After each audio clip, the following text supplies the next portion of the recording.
कम से कम जाते हुए मुझसे निगाहें ना बदल, कल तुझे मुझसे कोई काम भी पड़ सकता है।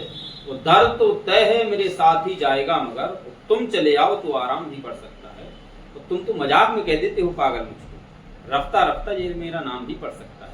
नमस्कार, इस वीडियो में अपवर्तनांक से संबंधित हम सभी प्रश्नों को हल करते हैं। हो सकता है 2 पार्ट भी हो जाएं। वीडियो में समय ज्यादा लगेगा, सवाल है टाइम ज्यादा लगेगा, उसको अच्छे से समझना। प्रत्येक सवाल को देखो 2 तरीके से करते हैं। तरीका कौन कौन से होंगे? देखो, सबसे पहले तो समझ लो कि अपवर्तनांक होता क्या है। अपवर्तनांक हमने पढ़ा था, इसको काय से प्रदर्शित करते हैं? एन से, यानी कि वायु में प्रकाश की चाल, वायु या निर्वात में प्रकाश की चाल बटे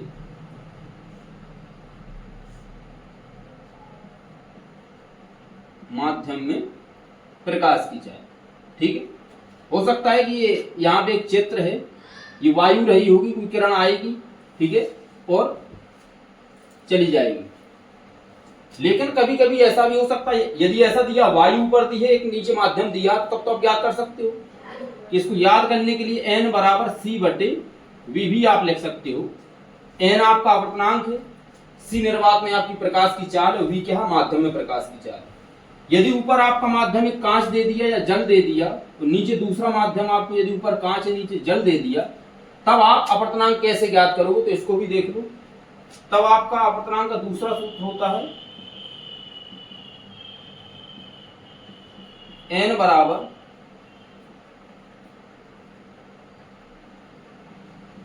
पहले माध्यम में प्रकाश की चाल बटे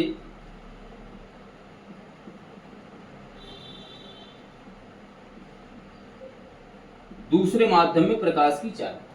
यानी कि 1 and 2 यदि हम निकालेंगे तो क्या निकलेगा? v1 upon v2। ये याद भी इससे कर सकते हैं। क्या है कि अपवर्तनांक ये कब होगा? जब दोनों माध्यम अलग अलग होंगे, यानी कि आपको निर्वात नहीं दिया होगा। कभी कभी साइन आई और साइन आर के मान भी दे सकता है। काय की आई का भी, ये यहां से अविलंब डालेंगे तो यहां से आपको आई मिलेगा, यहां से आर मिलेगा। कभी कभी आई और आर के मान भी दे सकता है, आपसे अपवर्तनांक पूछ सकता है, तब उसके लिए अलग से आपका सूत्र होगा। ये पहला है, ये दूसरा है, आपका तीसरा अपवर्तनांक होगा, यानी कि n बराबर sine i upon sine r. जहां पे आपका आई क्या है? आपतन कोण है, तो आर क्या है आपका? अपवर्तन कोण। चौथा और आप समझेंगे, यदि आपको दिया है कि पहले माध्यम के सापेक्ष दूसरे माध्यम का अपवर्तनांक कितना है, और दूसरे माध्यम के सापेक्ष पहले माध्यम का अपवर्तनांक कितना होगा, तो इसको भी आप देख लो। लेकिन आपको सूत्र केवल हम बताते हैं, केवल एक याद रखो, अपवर्तनांक बराबर वायु में प्रकाश की चाल बटे माध्यम में प्रकाश की चाल। ठीक है, यदि कांच के सापेक्ष वायु का अपवर्तनांक देगा तो कांच में प्रकाश की चाल बटे वायु में प्रकाश की चाल। यदि वायु के सापेक्ष कांच का अपवर्तनांक देता है तो वायु में प्रकाश की चाल बटे कांच में प्रकाश की चाल। क्यों? क्योंकि पहले वायु माध्यम था, वायु निर्वात थी, और आपका माध्यम क्या हो गया था? कांच हो गया था। ठीक है, चौथा है आपका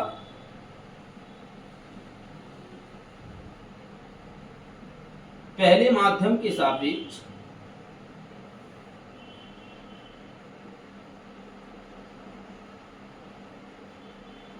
दूसरे माध्यम का अपवर्तनांक। मान लेते हैं हम, आपको क्या दिया? 1 and 2 है, पहले माध्यम के सापेक्ष दूसरे माध्यम का अपवर्तनांक। तब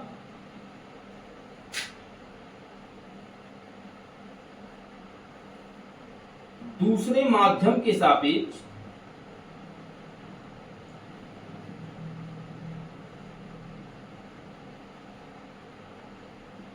पहले माध्यम का अपवर्तनांक कितना होगा? यानी कि पूछेगा क्या आपसे? 2n1। तब आपका 2n1 बराबर होगा 2n1, यानी कि दूसरे के सापेक्ष पहले का अपवर्तनांक व्युत्क्रम होता है 1 बटे 1 and 2। ये सवाल कैसे आएंगे? देखो, माध्यम दोनों एक ही होने चाहिए। हो सकता है यदि आपको यहां पे दे दे कि वायु के सापेक्ष जल का अपवर्तनांक यदि उसने दे दिया कुछ है, x है, कितना है, वायु के सापेक्ष जल का अपवर्तनांक यदि x है और पूछ ले आपसे कि जल के सापेक्ष वायु का अपवर्तनांक कितना होगा, तब आपको ये वाला सूत्र लगाना होता है। ये बहुविकल्पी में ज्यादातर पूछता है ऐसे क्वेश्चन। तब आपका आ जाएगा WNA बराबर 1/ANW। ये समझाना चाहते थे, ठीक है। लेकिन यदि आपको दे दिया कि भाई वायु के सापेक्ष, ध्यान समझना यहाँ पे दिया वायु के सापेक्ष कांच का अपवर्तनांक x है और आपसे पूछ ले कि जल के सापेक्ष, वायु के सापेक्ष जल का अपवर्तनांक x था, आपसे पूछ रहा है कि जल के सापेक्ष कांच का अपवर्तनांक कितना होगा, तब आप ये नहीं करते कि पहले माध्यम के सापेक्ष दूसरे माध्यम का अपवर्तनांक और दूसरे के सापेक्ष पहला। ध्यान से देखो, पहला माध्यम आपका A था, दूसरा माध्यम है W। यहाँ पे पहला माध्यम W तो है, दूसरा माध्यम W तो है, लेकिन पहला माध्यम आपका A नहीं है, वायु नहीं है, क्या है यहाँ पे, गिलास, कांच हो गया है। तब वहां पे ये वाला सूत्र नहीं लगेगा। ये कैसा हो जाएगा, इसके लिए गलत हो जाएगा। अब एक आपको पांचवा और देखना है। यदि आपको दिया है कि पहले माध्यम का अपवर्तनांक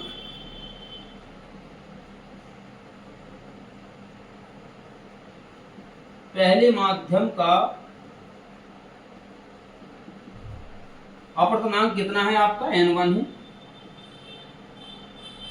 तथा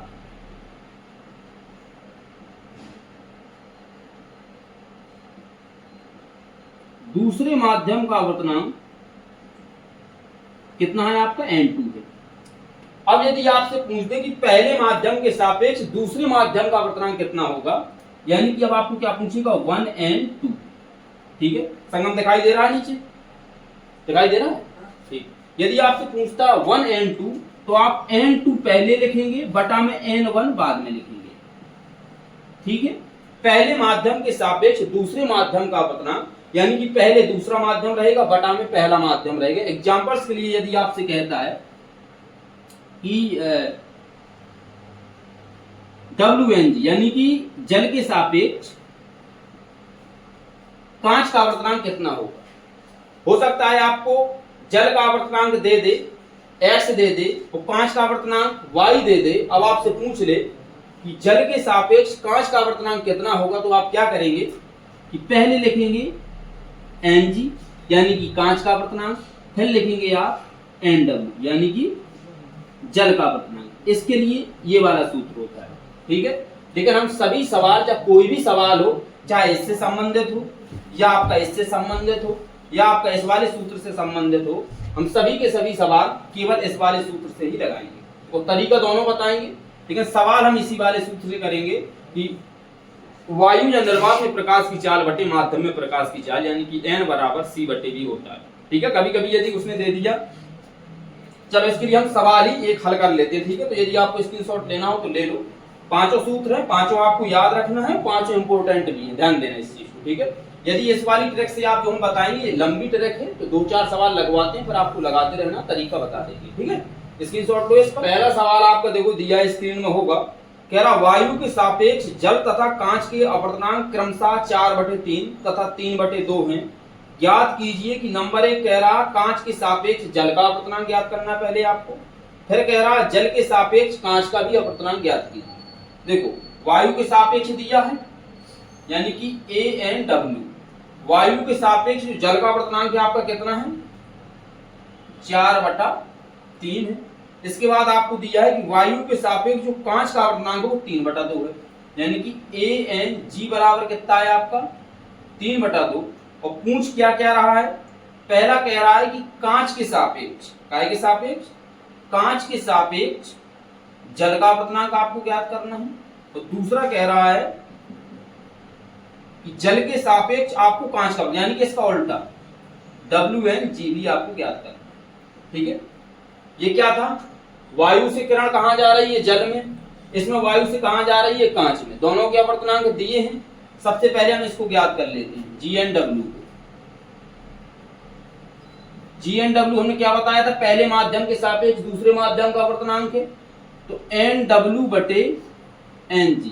अब ये जो किरण प्रवेश कर रही है, कोई भी माध्यम नहीं है, तो सीधी सी बात है कि निर्वात ही होगा, यानी कि ANW/ क्या हो जाएगा आपका, ANG। तो आपका GNW बराबर, यानी कि कांच के सापेक्ष जल का अपवर्तनांक निकलेगा, तो ANW का मान कितना था, 4/3।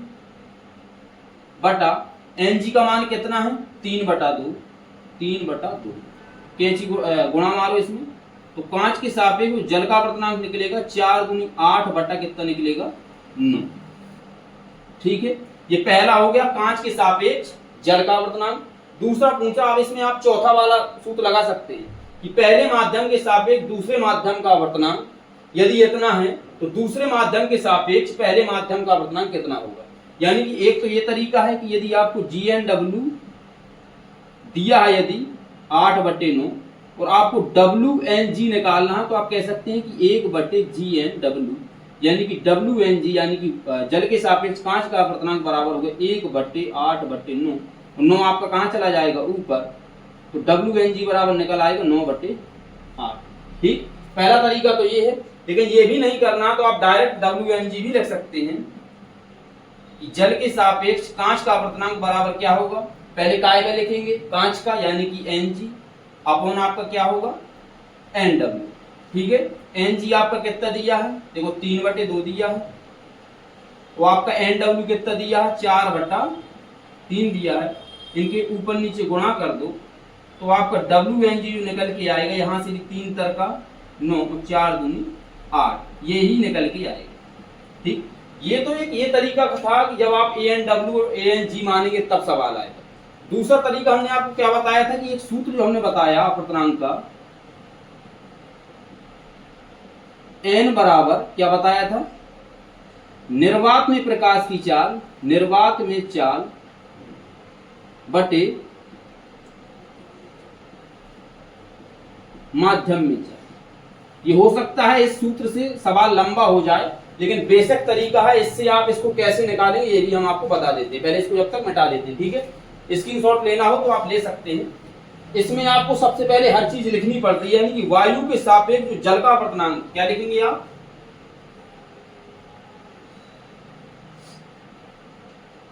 वायु के सापेक्ष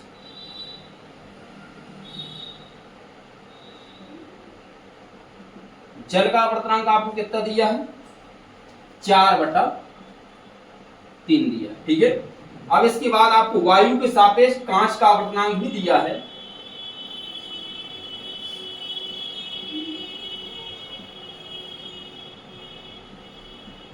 कांच का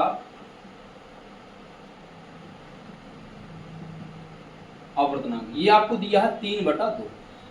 अभी हमने दूसरा वाला जब आपको सवाल बताया था कि हो सकता है एक चित्र भी बनाया था, ये कोई माध्यम कांच हो सकता है या जल हो सकता है, दूसरे माध्यम में जो किरण जा रही है ये आपका जल होगा, तो पहले माध्यम में प्रकाश की चाल बटे दूसरे माध्यम में प्रकाश की चाल, ये वाला बताया था। तो वहीं पे यही है चीज है, निर्वात में प्रकाश की चाल बटे माध्यम में प्रकाश की चाल। यदि आपका हो रहा वायु के सापेक्ष जल का अपर्तनांक किसके, यानी कि ANW बराबर है, तो इसका मतलब क्या है कि वायु में प्रकाश की चाल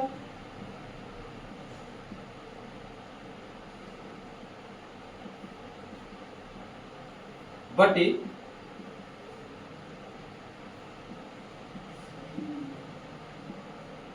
माध्यम में प्रकाश की चाल।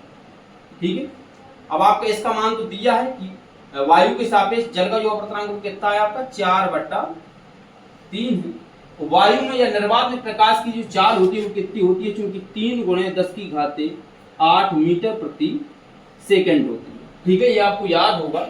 वायु में, जल में, कांच में और हीरा में हमने सबकी प्रकाश की चाल कितनी होती है अपर्तनांक वाले चैप्टर में आपको पढ़ाया था, तो वहां जाके आपको पढ़ना भी पड़ेगा इसको। तो निर्वात में आपकी कितनी है 3 × 10⁸ मीटर प्रति सेकेंड बटे आपको काय में ज्ञात करना, माध्यम में ज्ञात करना है।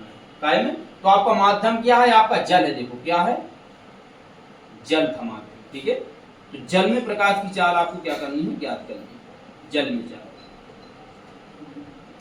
देखो ये 3 तर का कितना हो जाएगा 9 हो जाएगा, तो जल में चाल बराबर आएगा 9 × 10⁸ बटे 4 मीटर प्रति सेकेंड। ये काय में चाल आ गई आपकी, जल में चाल आ गई। दूसरा आपको दिया है कि वायु के सापेक्ष कांच का अपर्तनांक 3/2 है, यानी ANG बराबर, इसका मतलब क्या है कि वायु के सापेक्ष कांच का अपर्तनांक, यानी कि वायु से किरण काय में जा रही है, कांच में जा रही है, तो वायु में प्रकाश की चाल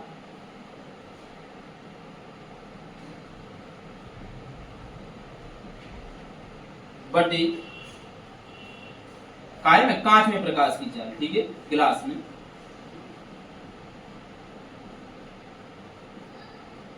कांच में प्रकाश की चाल। अभी हमने यहाँ पे काय में जल में भी चाल ज्ञात कर ली है, अब यहाँ पे हम कांच में कर लेंगे। पहला आपसे देखो पूछ क्या रहा है, कह रहा है कि कांच के सापेक्ष जल का आवर्तनांक बताना है। तो देखना वहां पे कितने बढ़िया तरीके से ये लग जाएगा। तो कांच में प्रकाश की चाल ANG का मान कितना दिया, वायु के सापेक्ष कांच का आवर्तनांक 3/2, इसको लिखो 3/2 बराबर वायु प्रकाश की चाल होती है 3 × 10⁸ मीटर प्रति सेकंड बटे कांच में प्रकाश की चाल, कांच में चाल। तो 3 से 3 आपका कैंसिल हो जाएगा, तो कांच में आपकी चाल कितनी आ जाएगी, 2 × 10⁸ मीटर प्रति सेकंड। देखो आपने कांच में भी प्रकाश की चाल ज्ञात कर ली, इससे आपने जल में भी प्रकाश की चाल ज्ञात कर ली, ठीक है। अब आपको आंसर क्या देना था, पहला क्या था, ध्यान से देखना, कह रहा कांच के सापेक्ष जल का आवर्तनांक बताना है। किसके सापेक्ष, कांच के सापेक्ष जल का आवर्तनांक n बराबर, ठीक है। यानी कि ये क्या है, कांच है, ये आपका क्या है, जल है। ये माध्यम कैसा होगा आपका, सघन होगा। ये माध्यम कैसा होगा आपका, विरल होगा इसकी अपेक्षा, ठीक है। अच्छा, जब सघन से विरल में जाएगी तो क्या हो जाएगी, अविलंब से दूर हट जाती है, ये आपको पता है। तो यहाँ भी प्रकाश की चाल कुछ रही होगी, तो यहाँ भी प्रकाश की चाल कुछ रही होगी कि नहीं, बस इतना ही याद रखना है। तो कांच के सापेक्ष जल का आवर्तनांक बराबर होता है कांच में प्रकाश की चाल, काय में,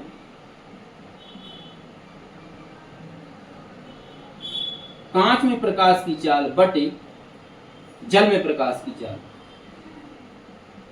जल में प्रकाश की चाल। अब यदि हम यहाँ पे लिखते हैं GNW, क्या लिखते हैं, GNW, इसमें आपको कोई दिक्कत नहीं होनी चाहिए। G का मतलब है गिलास, N आपका सापेक्ष हो जाता है, W आपका क्या हो जाता है, वाटर। तो कांच के सापेक्ष जल का आवर्तनांक हो गया। अब कांच में देखो प्रकाश की चाल कितनी है, कांच में कितनी है, 2 × 10⁸ मीटर प्रति सेकंड है, 2 × 10⁸ मीटर प्रति सेकंड है। वहीं पे जल में प्रकाश की चाल आपकी कितनी है, 9 × 10⁸ मीटर प्रति सेकंड बटे कितनी है, 4। आपका 4 कहां चला जाएगा, ऊपर चला जाएगा। तो GNW बराबर 4 दूनी कितना हो जाएगा, 8 × 10⁸ मीटर प्रति सेकंड बटे 9 × 10⁸ मीटर प्रति सेकंड। 10⁸ मीटर प्रति सेकंड से 10⁸ मीटर प्रति सेकंड खत्म हो जाएगा आपका। तो कांच के सापेक्ष जल का आवर्तनांक आपका कितना निकल के आया, 8/9।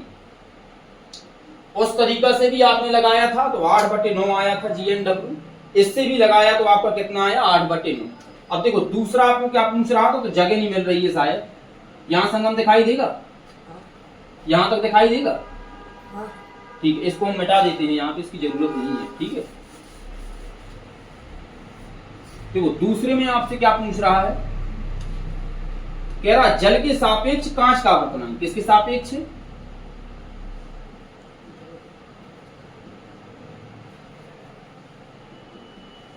कांच का अपवर्तनांक, ठीक। इसको हम क्या लिखते हैं, WNG। ये पूछ रहा है, यानी कि एक हम ग्राफ भी बनाएंगे। ऊपर क्या है आपका, जल है, नीचे आपका क्या है, कांच है, ठीक है। किरण कोई आएगी और अभिलंब की तरफ क्या हो जाएगी, झुक जाएगी। क्यों, ये कांच है ना, नीचे कौन सा माध्यम है, सघन है, ऊपर कौन सा माध्यम है आपका, विरल। नीचे कौन सा है, सघन। अपवर्तनांक भी ध्यान देना, जब कोई प्रकाश की किरण विरल माध्यम से सघन माध्यम में जाएगी तो अभिलंब की तरफ झुक जाती है, वहीं पे सघन माध्यम से विरल माध्यम में जाती है तो अभिलंब से क्या हो जाती है, दूर हट जाती है। ऐसे भी क्वेश्चन है, संलग्न चित्र वाला जब क्वेश्चन आता है तो वहां पे हम इसको क्लियर करेंगे।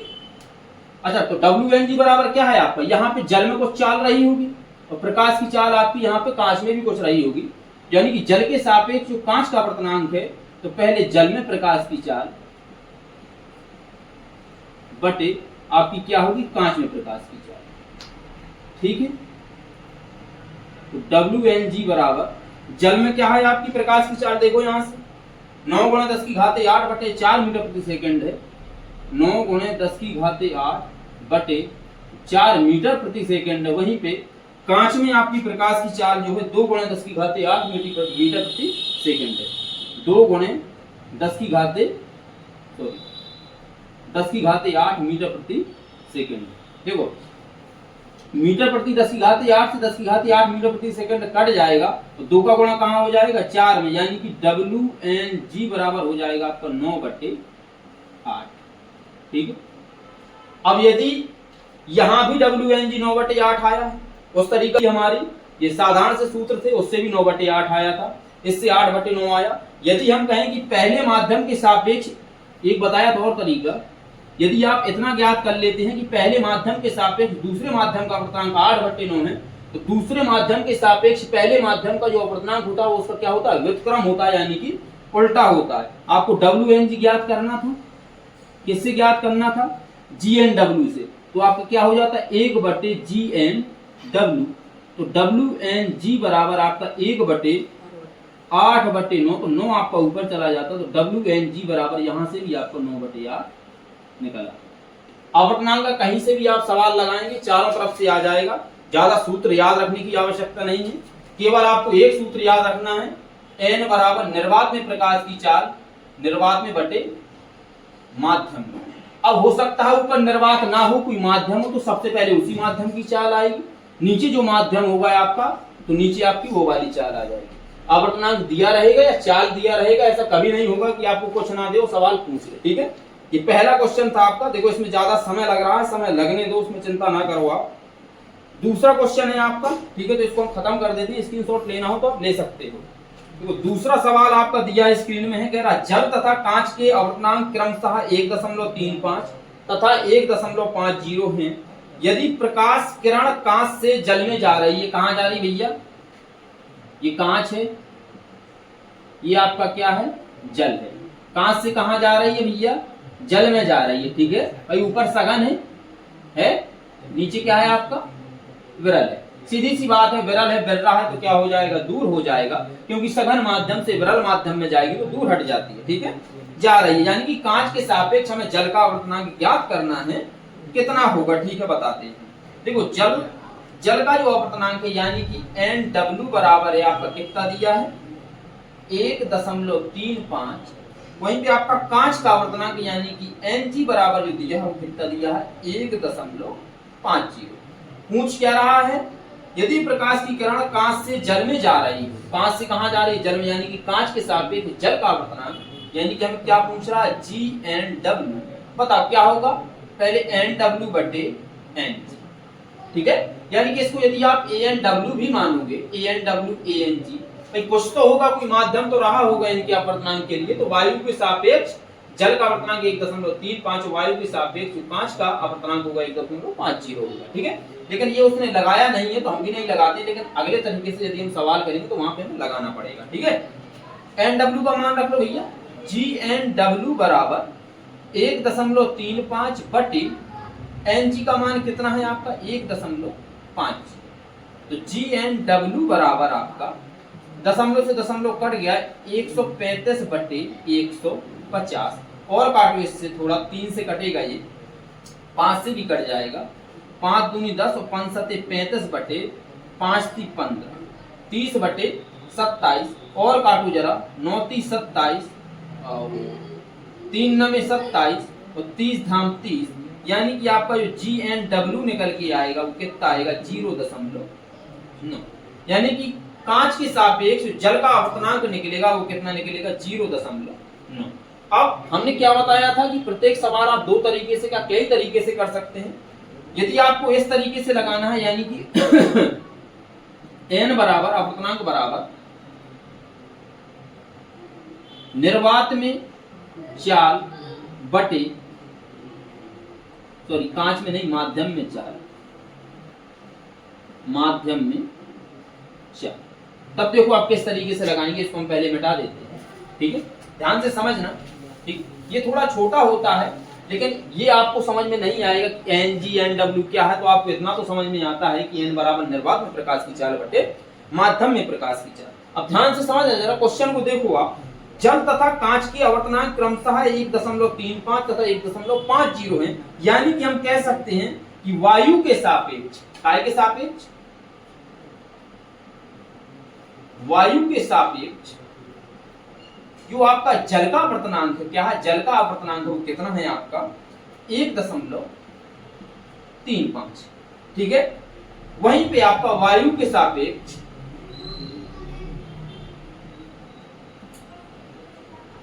जो आपका कांच का आवर्तनांक है वो आपका कितना है 1.50। देखो पूछ क्या रहा है, कह रहा कांच से जल में जा रही, यानी कि पूछ रहा है, जो उसने पूछा है कांच के सापेक्ष जल का आवर्तनांक। तो सबसे पहले हम इसी का सूत्र लिख देते हैं। कांच के सापेक्ष जो जल का आवर्तनांक का सूत्र बनेगा, तो सबसे पहले चाल काय में है आपकी, कांच में है, फिर काय में, जल में, यानी कि ये होगा n बराबर कांच में प्रकाश की चाल, कांच में प्रकाश की चाल बटे आपकी जल में प्रकाश की चाल, काहे में, जल में प्रकाश की चाल। आपको ना तो कांच में प्रकाश की चाल पता है, ना आपको जल में प्रकाश की चाल पता है, लेकिन आप इससे वायु के सापेक्ष जल के आवर्तनांक से और वायु के सापेक्ष कांच के आवर्तनांक से, इससे आप जल में प्रकाश की चाल ज्ञात कर सकते हैं, इससे आप कांच में प्रकाश की चाल ज्ञात कर सकते हैं। और कांच के सापेक्ष जल का आवर्तनांक पूछा, तो कांच में प्रकाश की चाल और जल में प्रकाश की चाल का मान रख देंगे, आपको कांच के सापेक्ष यानी कि जल का आवर्तनांक प्राप्त हो जाएगा, ठीक है। थोड़ा सा हम और सॉल्व करते हैं, बाकी आपको करना है। वायु के सापेक्ष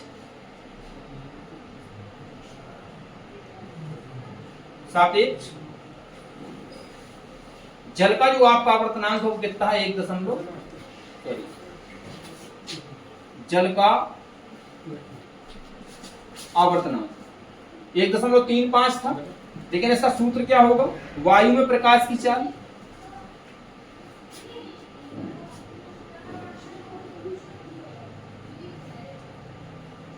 बटे काय में जा रही है, जल में, तो जल में प्रकाश की चाल, समझ में आएगा मास्टर, ठीक है। कायम होगी जल में प्रकाश की चाल, ठीक है। इसका आवर्तनांक का मान कितना दिया है, 1.35 बराबर होगा आपका वायु में 3 × 10⁸ मीटर प्रति सेकंड बटे जल में प्रकाश की चाल। अब यहां से आप जल में प्रकाश की चाल ज्ञात कर सकते हो, ठीक है। अब ये आपको ही करना, हम यहां से छोड़ देते हैं इसको। अब आपका दूसरा दिया है कि वायु के सापेक्ष कांच का आवर्तनांक क्या है, वायु के सापेक्ष कांच का आवर्तनांक। बताओ इसमें चालों में अंतर क्या होगा। सबसे पहले कहां जा रही है आपकी किरण प्रकाश की, वायु में जा रही है, यानी कि वायु में प्रकाश की चाल बट इसके बाद कहां जा रही है, कांच में जा रही है, तो कांच में प्रकाश की चाल। ठीक, आपको ये आवर्तनांक कितना दिया, यानी कि ANG जो दिया है वो कितना दिया है, 1.50 बराबर होगा वायु में प्रकाश की चाल यानी कि 3 × 10⁸ मीटर प्रति सेकंड बटे गिलास में प्रकाश की चाल यानी कि कांच में चाल। अब यहां से आप कांच में प्रकाश की चाल भी निकाल सकते हो। देखो अब यहाँ पे पूछ क्या रहा था, ये पूछ रहा था कांच के सापेक्ष जल का आवर्तनांक, यानी कि ये आपको क्या करना था, ज्ञात करना था, G/W करना, ठीक है। तो आपने क्या क्या किया, कांच में प्रकाश की चाल यहां से निकाल ली, जल में प्रकाश की चाल आपने यहां से निकाल ली है, देखो ये निकाल लिया आपने जल में प्रकाश की चाल, दोनों की आप मान रख देंगे, आपका G/W आपका निकल आएगा, ठीक है। तो इस तरीके से लगाना, वो वाला तरीका लगाएंगे वो भी अच्छा है, ये वाला तरीका लगाएंगे ये भी अच्छा, क्योंकि अभी तक आप पढ़ते केवल ये आए NG NW G/W WNG, इसमें आप कंफ्यूजन में पड़ जाते हैं।